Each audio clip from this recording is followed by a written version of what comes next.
bringing smiles to those who need it most, and empowering others to find their strength. We all want to do something more, be something more. Celebrating organizations making a difference. Kids from grades 1 through 12 are being impacted, they're being set up for success. And setting up our community. We have to absolutely meet them where they are in their journey. For success. It makes literally a life-changing difference. In a KCRA 3 special, 70 years of service. And this year we are celebrating KCRA 3's 70th anniversary, and we are highlighting 70 organizations in our area making a difference. I'm Curtis Meng. And I'm Andrea Flores. We start in Roseville. KCRA 3's Leanne Denyer shows us a special organization supporting the whole family after a child is diagnosed with cancer. Heart of a lion, strength of a bear, determination and faith filling up the air. Kodiak Blosser used to tell his family when he grows up, maybe he'd like to be a singing farmer. My candle's always burning on both ends. We met him at Keaton's Child Cancer Alliance. He's recovering from bone marrow cancer. Tough.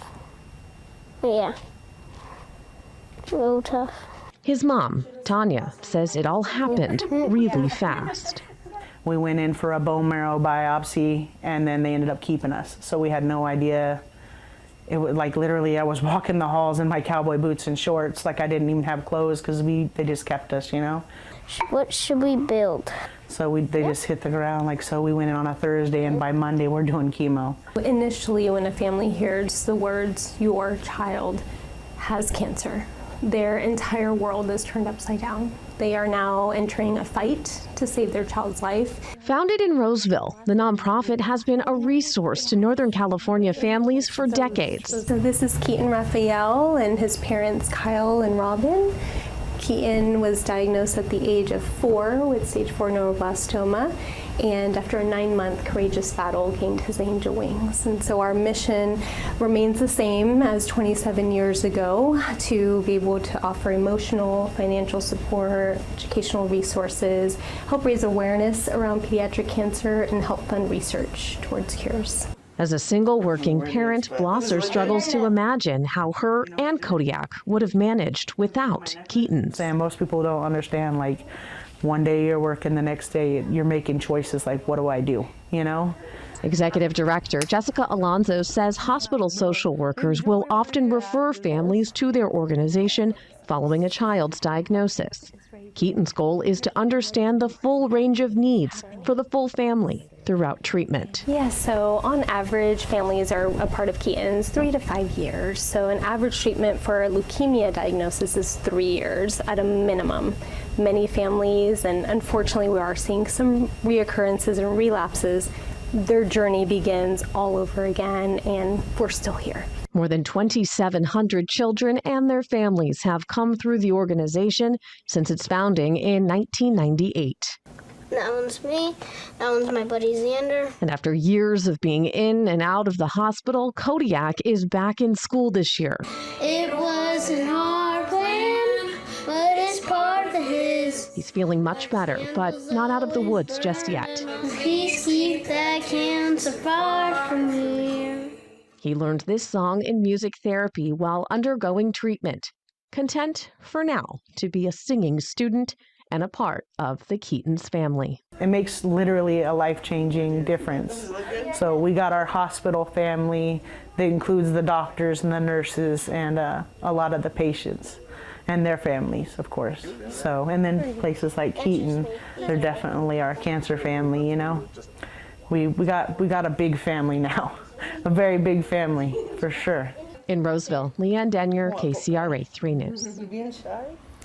Building confidence and independence through outdoor activities. KCRA 3's Jason Marks shows us how the group Achieve Tahoe is making sure everyone has the chance to challenge themselves with new sports outside. With summer's heat bearing down, there's no better way to find relief than at Roseville's Wake Island. Cool to see people happy. But just beyond the inflatable floats and right past the wakeboarders, there are those who have an unimpaired chance at creating a splash of their own. This is what we call the full setup here, where we've got the back support as well as the outriggers here to keep them stabilized. Every summer, look at him, he's waving. Staff with the nonprofit organization Achieve Tahoe make sure those with disabilities are able to feel the tow. It just feels good to get out, be part of your environment, overcome your challenge, go fast, you know, feel the wind in your hair.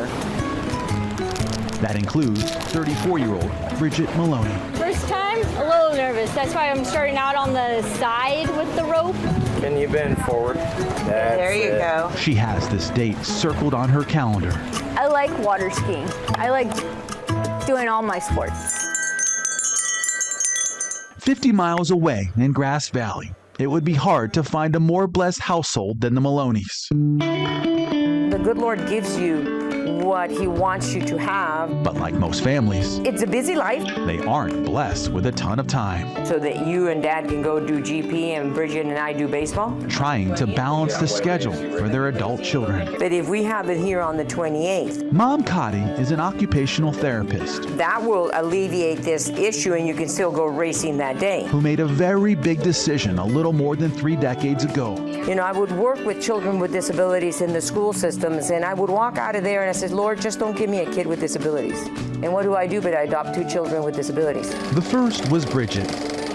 Cotty got her when she was just 1.5 years old, and she knew the obstacles her daughter would soon face. Her disability does not define her. Her disabilities does not stop her. We just work with them. Bridget is legally blind in one eye and partially in the other. A disability she wasn't born with. And she was abused from 0 to 3 months. She's what they call shaken baby syndrome. When she arrived at the hospital, her retinas were detached. She had brain injury. Life hasn't been as easy for Bridget as for others, but she isn't about to let you know that. They probably think that I can't do stuff as well as they can, but I can still manage on the activity. She's done better than manage. Basketball, track and field, summer games, flag football. Her room is filled with shiny proof. I got bowling. In the winter, she skis. And summer, she skis even more. Through Achieve Tahoe, Bridget is just one of 120 disabled athletes who have the chance to water ski each year. When I got Bridget, you know, they say she won't amount to much. She won't amount to much. It's a simple goal. Achievement is universal. We all want to do something more, be something more, feel good about ourselves and our lives. Not only making those who face difficulties feel normal. It means that I get to enjoy all the outdoor activities, and I really like being a part of Achieve Tahoe. But for those who have made it their life's work to give them that feeling. Having them be able to do this, it's just breathtaking. Breathtaking. Seeing the disabilities left in the wake. For photojournalist Victor Nieto. That's amazing. I just love it. Jason Marks, KCRA 3 News. Bike Lab Sacramento started out connecting at-risk kids with bikes, but over the years it's grown to helping anybody who wants to be on 2 wheels safely. Leanne Danier introduces us to the founder. Sometimes all a bike needs is a little TLC. And I don't think this brake in the back is working at all. To get it and its rider on the road.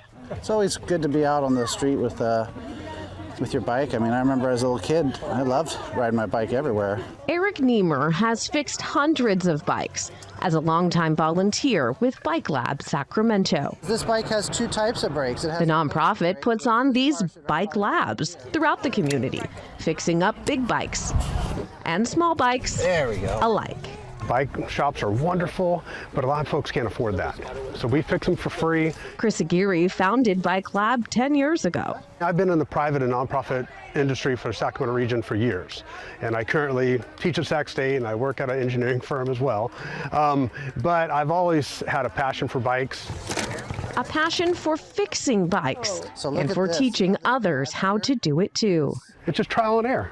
the same way I learned, so it's really empowering for the kids and adults to be able to do that. And it's so much more than just fixing the bike. We caught up with Aguirre at a Rancho Cordova Good Neighbor Day. It's partnerships with local agencies and private donations, he says, that keep the organization pedaling on, allowing it to expand its impact. We really work with, a lot of underserved communities. And so it's a requirement sometimes for, high school to have some sort of service hours, but they can't afford to go out there and work and volunteer for free. So we're really proud that we're able to pay those kids. Your bike is perfect now, okay? This year, Bike Lab has already fixed more than 600 bikes, bringing the shop to communities and keeping wheels spinning within them. In Rancho Cordova, Leanne Danier, KCRA 3 News. Court-appointed special advocates, also known as CASAs, volunteer across the state to support children in foster care. Leanne Denier shows us how CASA of Placer, Yuba, and Sutter has taken the program even further. There was a time Jill Kirkendall wondered if she'd make Christmas memories like this one with her daughter. Lilith, now 3, was born during a time Kirkendall described as the height of her addiction. I'm a loving and attentive mother. I'm a good mom, and the allegations were never that I couldn't parent. It was that I couldn't stay sober, and despite getting sober, you're still kind of looked at.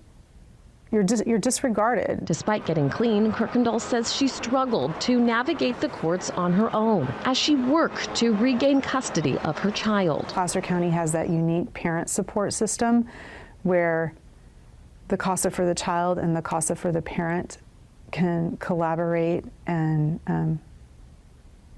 advocate. It's advocacy. There are dozens of court-appointed special advocate, or CASA, offices up and down California, offering consistent support to kids during an often turbulent time. CASA of Placer, Yuba, and Sutter counties, however, also partners volunteers with parents. A lot of these families are really lost and they don't really have that support mechanism. CEO Amy Sugimoto says the nonprofit is seeing remarkable success with its unique family services program. We have CASAs that are working with the youth, and then we have our family mentors and family service volunteers that work with these families to help them to reunite. Kirkendall says her CASA, Nancy, gave her hope and made her feel like someone was in her corner. We met once a week and we went to coffee, we went grocery shopping, we just got to know each other, and she acted as a sounding board for me. She was so determined to get Lilith back and to repair her family, and it was really sort of just riding along with her. It's her journey, not mine. A CASA volunteer also worked with Lilith. CASA of Placer, Yuba, and Sutter counties is constantly in need of more of them. Just this year, we had a judge approach us from Sutter County and asked if we'd be willing to put our services in there for the CASA program. So we're just getting ready to launch there. We need volunteers for those communities. This holiday season marks a new chapter for Jill and Lilith. Lilith came home 1 year ago. And as they spend this most wonderful time of year together, Kirkendall says she's finding it's the day-to-day moments she is most grateful for. I love having her home. We spend all of our time at home or school. I'm back in school, so she goes to school during the day, I go to school during the day, and we spend all of our time together. I love parenting her. In Placer County, Leanne Denier, KCRA 3 News. Finding independence even during the toughest stages of life. The group providing interview help and other vital job resources for those who fell on hard times.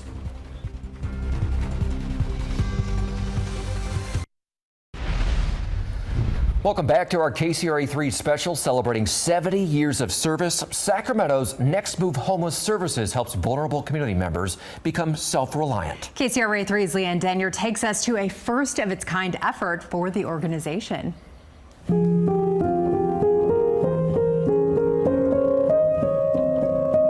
Flipping through hangers.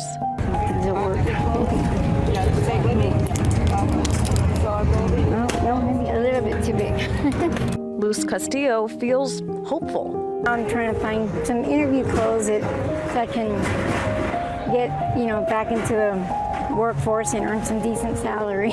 This could bring her the boost she's looking for. The selection's really nice. So just even that, just feeling better about yourself and being, I think that comes across a lot. She's searching for work. I found myself as an empty nester, struggling on my own and just trying to find a new, to become stable again, independent on my own. These racks of interview clothes are just one of the stops at this job fair, organized by Next Move Homeless Services for its clients. Sometimes you just need that person like, hey, I see you, let's figure this out together. And that's really, and I see the success in our clients. In the organization's 50-year history, this is the first time they've done this. We have to absolutely meet them where they are in their journey. I mean, we can't, come at them up here and they're still stuck right here. We need to come and say, okay, let's get you here. And that's our goal, is to make sure that we're able to provide that resource, that job coaching, that, whatever it takes really to get them to be self-sufficient. With mock interviews. When you're preparing for your interview, take some time and take a notepad, for example, right? And write down what your skills are. And resource booths. It's face-to-face. You can actually make a better impression. Kira Irwin checked in at every table. I'm an avid Indeed searcher. I'm always on there looking for new employment opportunities. She shared, for people navigating obstacles with housing, childcare, transportation, or some combination of the three, finding and holding on to employment can be really challenging. I'm very grateful to have the opportunity to be a part of this job fair. It means a lot to me. Just grateful for every opportunity here. Next Move Homeless Services offers a wide range of resources for people experiencing a wide range of situations. Executive Director Debbie Hughes says the nonprofit keeps seeing increases in just how many community members need their help. The staff that are here, they want to be here. Many of us have lived experience, so we've experienced what some of the clients are going through right now and how challenging it is in this world. As people like Castillo are eager to get back on their own 2 feet. It definitely is a positive step, so yeah, I'm just really happy to find it here. In Sacramento, Leanne Danier, KCRA 3 News. Next, we want to highlight a community center in Sacramento's Gardenland neighborhood. Leanne Danier shows us how they're keeping families close. With googly eyes and no shortage of stickers, hundreds of kids made hundreds of faces for all the pumpkins in this pumpkin patch. The youth here are just spectacular. And they're all neighbors. We do so much, but we do it all on this block here in Gardenland Northgate, where there's over 1,000 residents, including having about 400 to 450 youth on the block. This is the annual Pumpkin Patch event put on by the nonprofit, The Greenhouse. The community center formed back in 2002 after organizers realized just how many kids lived on a single neighborhood block. It's one of the most close relationally knit organizations because we have access to people. There's one of my staff used to actually be a student I tutored back in the day, so there's just a lot of longevity in relationships. Through events like this one, after school programs, camps, and mentorship, they offer academic, emotional, and spiritual support to the families who live nearby. The Greenhouse is a place where kids from grades 1 through 12 are being impacted. They're being set up for success in their life. The organization always has a wait list. Executive Director Heather Haight says they are looking to expand. I'm just so thankful for the youth who show up every day, the staff, the partners, the board. It's just a phenomenal community here. In Sacramento, Leanne Danier, KCRA 3 News. Seeing life in a new way. We'll show you the group helping kids understand what it's like to have a disability.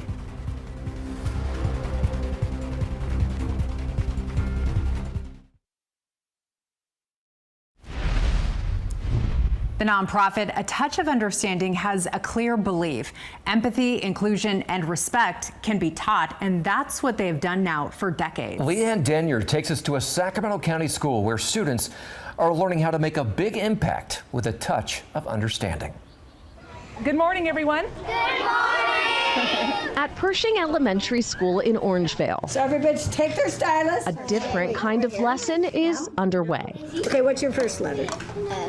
S. Okay. These third graders are learning about differences and about kindness. By providing education about what disabilities are and the tools that somebody may use, children are able to better understand their peers and themselves. Yep. These are what we use to push the wheelchair, okay? Volunteers with a touch of understanding Reach back behind you and give nice big pushes. help children experience what it might be Right hand, like 'cause there's to use a slope here. wheelchair There you go. Slow this wheel down. or wear a brace, So do you think you could have happy feelings while wearing the shoe? to see letters differently, So your first letter goes there, second letter there. or use a cane to navigate the world. Volunteers, some with lived experience themselves using these tools, help them understand. It gives our students a real close experience with what it may be like to be someone who may have a visible or invisible disability, and it helps them to build their understanding, strengthen their ability to empathize. This hands-on workshop is one Pershing principal, Kendra Shelton, prioritizes for her students each year. Sometimes they surprise us and come back to us with new ideas on how they can help our school community be more inclusive and supportive. The nonprofit says it's letters like this one that underscore their belief that this works, helping kids be buddies, not bullies.